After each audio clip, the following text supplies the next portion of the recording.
Good evening, friends. This is me again with Sunday School with me. I had a friend who shot me a text and was really moved by the video that I did about the children and their need to have a good education, and how if you're focusing on being a busybody and being nosy and being obsessed with other people's lives, you're not going to be able to concentrate and focus on your children.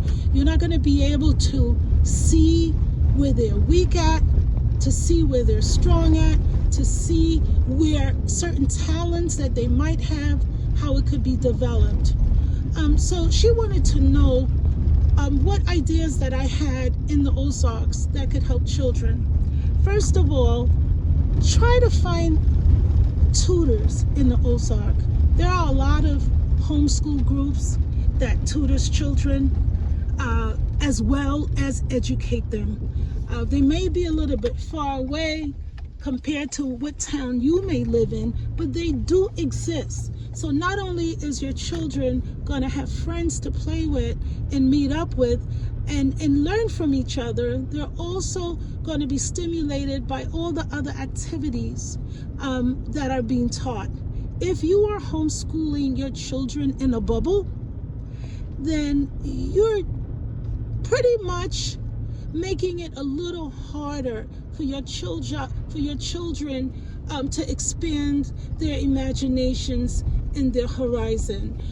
I recommend going to libraries if your child or children are struggling with certain topics, because in the libraries there are bulletin boards that have tons of people who are looking to help tutor children. Your child don't have to be alone with a tutor.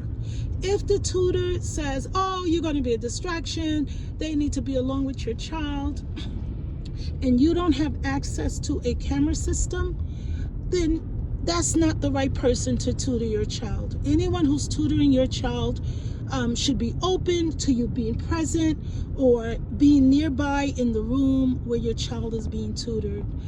There's tutoring that happens over the internet, virtual type of tutoring that your child can also do. You can also find out, hey, let me buy some maybe inexpensive instruments off of Amazon and see which instrument that my child gravitate to. And that particular instrument, you can find, if the child is really into it, you can find someone to give your child music lessons, whether it's a trombone or flute or harp, piano. Piano teachers are a dime a dozen. So sometimes you have to maybe go through several piano teachers to find the right one for your child. There are karate and judo and kung fu and all types of classes like that. There are also lots of activities that the botanical gardens have for children that you can inquire about. There are camps that are free. A lot of the churches have camps. If your child, like summer camp, if your child has a particular diet, you're welcome to oftentimes bring your own food for your child, so your child will still be able to participate in the camp.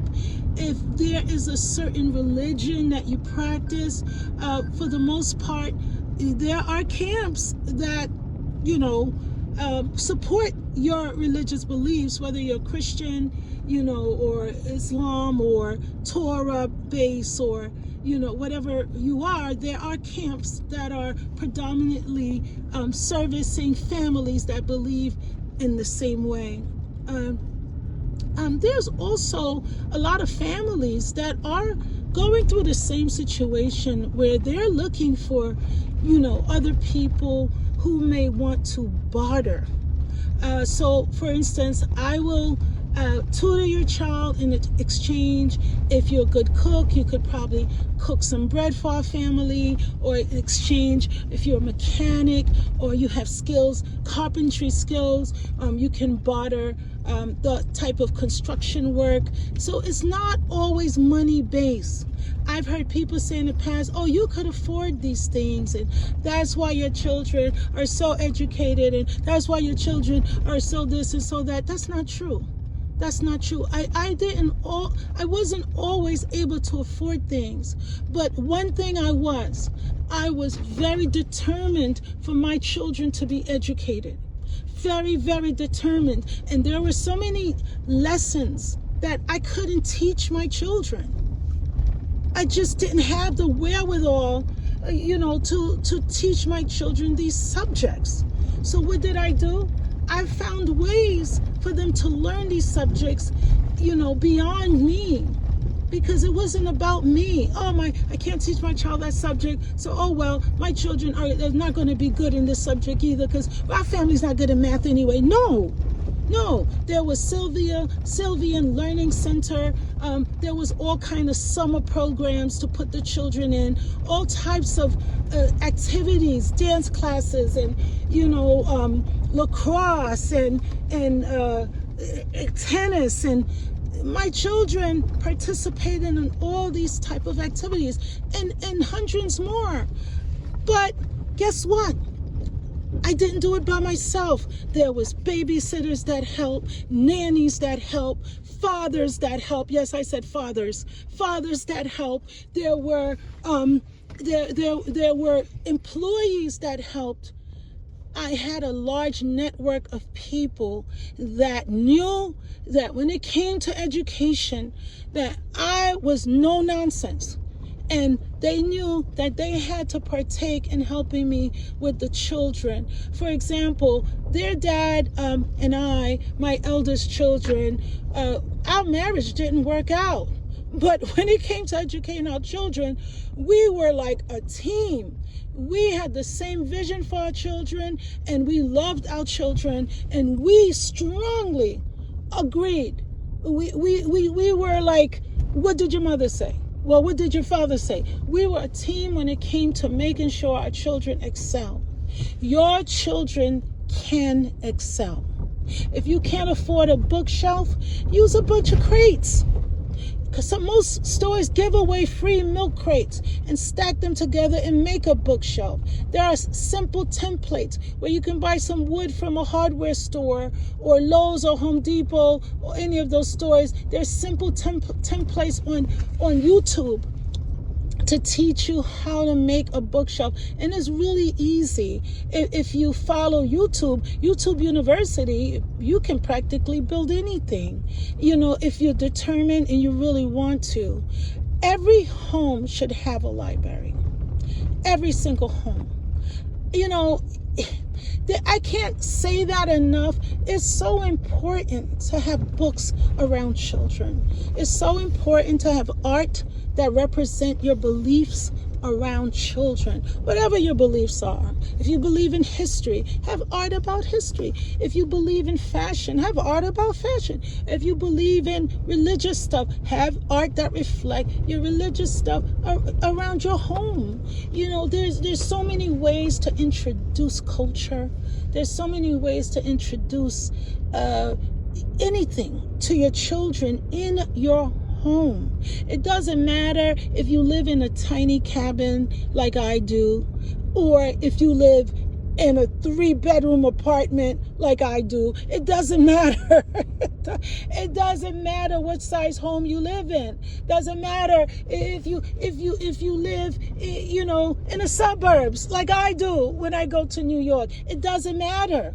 It doesn't matter. There are children coming out the suburbs and they're dumb as rocks. And there's children that live in a little camper, that live in a little shed, like I do, and they're brilliant.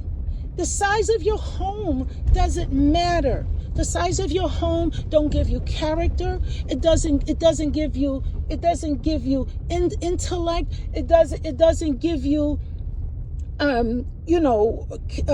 dignity. It doesn't give you anything external. What the size of your home does is give you a place to lay your head and eat. Basically, you could step out of your home and you have a whole science class right outside your home. And if you live in the urban areas, it's very easy to find all kinds of programs for children in the urban areas. If you live in the suburbs, oh my goodness, the money the suburbs get, there's no reason for any child not to excel. We're not talking about children who have special needs. We're talking about children who have not been diagnosed with special needs. One day I will do a topic on children who have special needs, and I'll probably have my daughter come along and talk on this topic because she's a special need expert. This is what she has multiple degrees in, and she would be way better of a person to speak on those subjects. However, I've had children in my program with special needs, and if your child has special needs, perhaps next week, Sunday, at Sunday School with me, I will talk to you about what I have encouraged the parents to do for their children with special needs. Children with special needs are often extremely gifted. And the parent who loves their child will find the particular areas in which they are very gifted in. Now, if you don't have any children, it's very easy to incorporate yourself in the lives of your family members who have children and share your skills with them. Whether you're a baker, a painter, a gardener, whatever you are, a retired librarian, whatever you are, there's something you can teach a child. You can teach your relatives' children, your nieces, your nephews. You can teach them, how to change a tire on a bicycle. And when they get good at it, you can teach them how to change a tire on a car. That is a lesson in itself. There's so many ways we can help. We can all sit in our little bubble of our lives and not help others. Or we can reach out and help others. Okay? Love is action, and action is what you do. So please, do the most you can for your children while they're still young and impressionable and are sponge-like. And promise me, when they get older, you won't regret it. This is Sunday School with me. Have a good night. Shalom.